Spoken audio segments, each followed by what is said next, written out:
Hello guys, সুন্দর মনোরম পরিবেশ ও সুন্দর বিকেলে আরও একটি সুন্দর সুস্বাদু রেসিপি নিয়ে তোমাদের সামনে হাজির হলাম। আমার আজকের রেসিপি হচ্ছে ছানা দিয়ে পিঠা তৈরি। তো তোমরা ভাবছো ছানা কোথায় পেলাম? ছানা পেলাম, আমার কিছু গরুর দুধ নষ্ট হয়ে গেছে।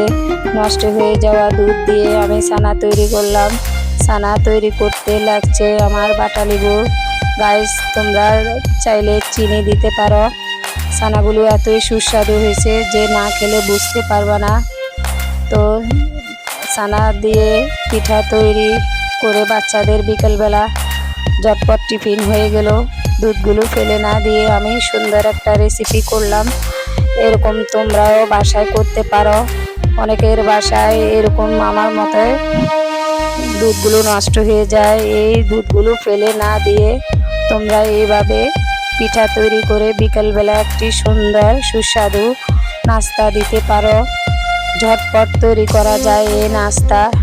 বাজার থেকে না এনে তোমরা ঘরে বসে বাচ্চাদের বা পরিবারের সবাইকে দিতে পারো। অনেক সুস্বাদু, অনেক মজার একটি রেসিপি।